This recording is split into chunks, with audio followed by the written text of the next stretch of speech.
বিসমিল্লাহির রহমানির রহিম। সুপ্রিয় শিক্ষার্থীবৃন্দ, আজকে আমরা এখন একটা নগদান বই শিখব। এটা দুঘরা নগদান বই। এটা এসেছে ঢাকা বোর্ড 2023। আমরা অঙ্কটি পড়ছি এবং অঙ্কটি সমাধান করার চেষ্টা করছি। প্রথমত আছে দেখেন 2022 সাল। আমরা একটু 2022 সালটা লিখি। কোন মাস আছে এটা? জুন।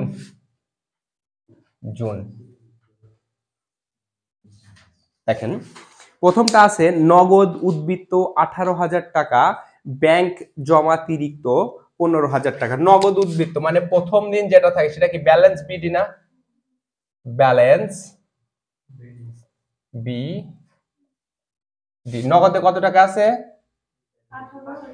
18,000 টাকা। এবং দেখেন আরেকটা আছে ব্যাংক জমাতিরিক্ত। ব্যাংক জমাতিরিক্ত অথবা যদি কখনো বলা থাকে ক্রেডিট, তার মানে সেটা ক্রেডিট দিকে যাবে। তার মানে এই দিকে হবে ব্যালেন্স বিডি।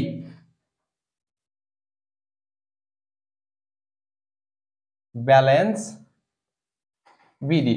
ব্যাংকের ঘরে কত টাকা আছে আমাদের? 15,000 না?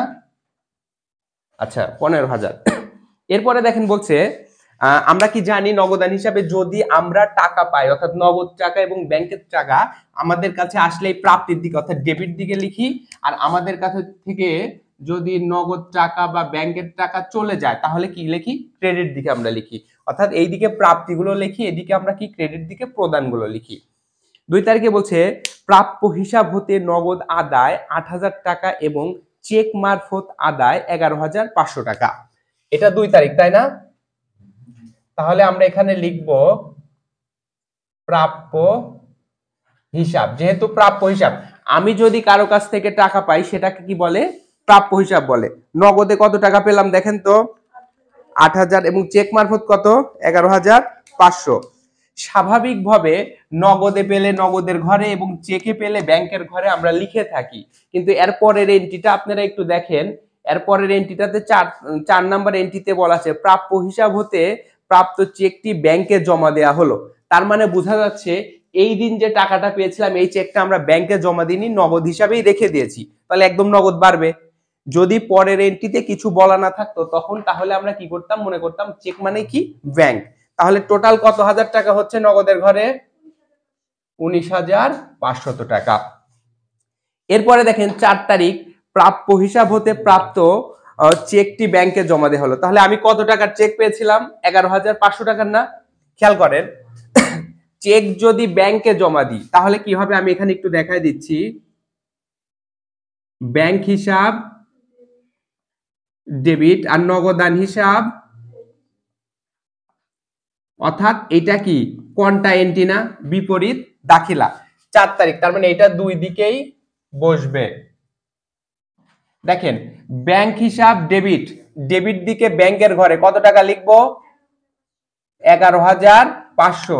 আর নগদান হিসাব ক্রেডিট, ক্রেডিট দিকে নগদের ঘরে লিখবো কত? 11,500। যেহেতু এখানে ব্যাংক লিখছি ব্যাংকের ঘরে, সেই জন্য এখানে নাম দেব কি? নগদান হিসাব। আর এখানে নগদের ঘরে এর জন্য নাম দেব কি? ব্যাংক হিসাব। আর খতিয়ান পৃষ্ঠার ঘরে কি দিয়ে দিব? সি। সিতে কোনটা এন্ট্রি বা বিপরীত দাখিলা। এরপরে দেখো 9 তারিখে বলছে পণ্য ক্রয় 28,000 টাকা, যার মধ্যে 9,000 টাকা নগদে পরিশোধ করা হলো। আমার কাছ থেকে টাকা চলে গেছে, চলে গেল কি? প্রদান না? এটা কয় তারিখ আছে? তাহলে কি লিখবো আমরা? ক্রয় হিসাব। একটু খেয়াল করি সবাই। বলছিল পণ্য ক্রয় 28,000, যার মধ্যে 9,000 টাকা নগদে পরিশোধ। তাহলে নগদে কত টাকা যাবে? খেয়াল করেন মোট আমি পণ্য ক্রয় করছি 28,000 টাকা, আমি নগদে দিছি কয় টাকা? 9,000 টাকা।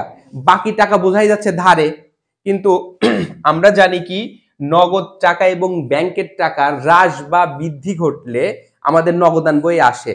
এছাড়া কোনো ধারের কোনো লেনদেন কি নগদান বই আসে? তাহলে বাকিটা কি আসবে? এখানে আসবে না। এরপরে দেখেন কয় তারিখ আছে? 20 তারিখ চেক মারফত বিদ্যুৎ বিল পরিশোধ করা হলো 2,000 টাকা। তাহলে বিদ্যুৎ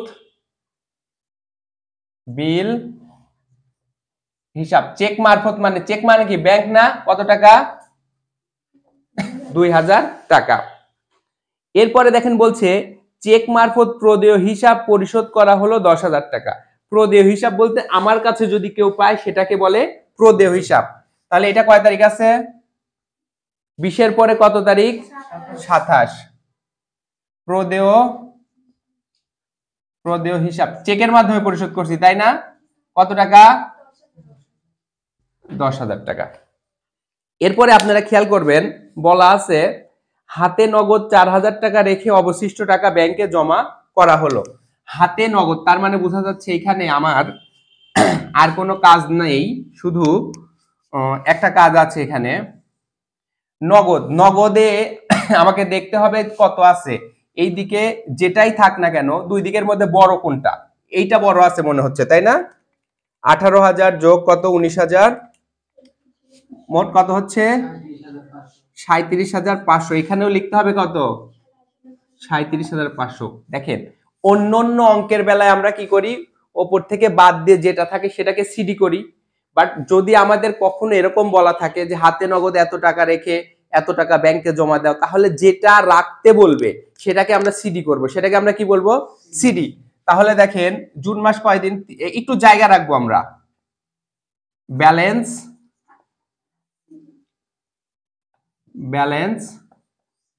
সিডি কত টাকা রাখতে বলছে হাতে নগদ, তাহলে 4,000 টাকা আমরা সিডি করব। এবার দেখেন 37,500 থেকে আমরা এইগুলা বাদ দিব কত 4,000 মাইনাস 9,000 মাইনাস 11,500, তাহলে কি 13,000 টাকা হচ্ছে না, যেটা ক নাম্বারে আমাদের বলছিল ওই যে লাস্টের 13,000 টাকা কিভাবে আসলো সেটা। এখন ব্যাংকে জমা দিলে তো যাবে একটাই, আমি আবারও লিখছি ব্যাংক হিসাব কি হবে, ব্যাংক হিসাব ডেবিট, নগদান হিসাব ক্রেডিট। আবার দেখেন ব্যাংক হিসাব ডেবিট দিকে আগে আমি তারিখটা দিয়ে দিচ্ছি, তারিখ কত 30 তাই না, এটা যেহেতু সিডি এই জন্য এটাই কি হবে লাস্টে হবে। দেখেন ব্যাংক হিসাব ডেবিট দিকে ব্যাংকের ঘরে কত টাকা দিব 13,000, আর নগদান হিসাব ক্রেডিট দিকে নগদের ঘরে কত দিব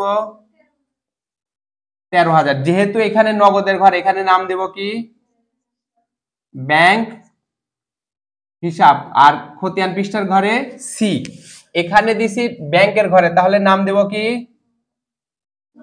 নগদান হিসাব। আমি একটু দাগ দিয়ে বুঝিয়ে দিচ্ছি আপনাদেরকে, দেখেন এখন এই দুইটার ঘাটতি দেখেন মিল হয়ে গেছে, আর কোনো সমস্যা নাই।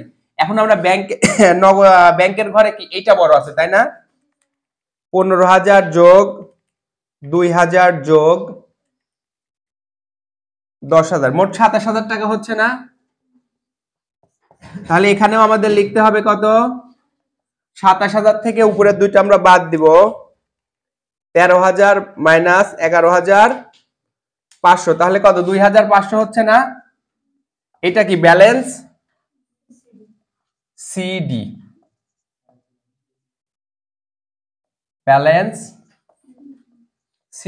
একটু খেয়াল করি আমরা সাধারণত অন্যান্য অঙ্কে যে বিষয়গুলো খেয়াল করি, সিডি অনেক সময় শুধু একদিকে হয়, অনেক সময় এইদিকেই বেশি সিডি হয়ে থাকে, কিন্তু আমরা কিন্তু এটাও জানি যে সিডি এদিকেও হতে পারে এইদিকেও হতে পারে, আবার একটার এইদিকে হলো একটার এইদিকে, ডেবিট ক্রেডিট যে কোনো দিকেই হতে পারে। তবে আমরা জানি কি যেদিকে সিডি হয় তার অপোজিটে কি হয় বিডি। তাহলে খেয়াল করেন যেহেতু এইদিকে সিডি আছে, জুনের পর কি এই যে আমরা ক্লোজ করেছি, ক্লোজের নিচে লিখবো জুলাই 1 ব্যালেন্স বিডি, এই দিকের সিডিটা এইদিকে বিডি, নগদে কত 4,000, এই দিকেও লিখতে হবে কি জুলাই 1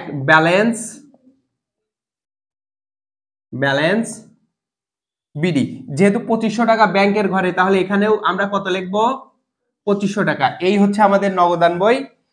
নগদান বইতে মোটামুটি তোমরা সবাই তো বুঝতে পারছো।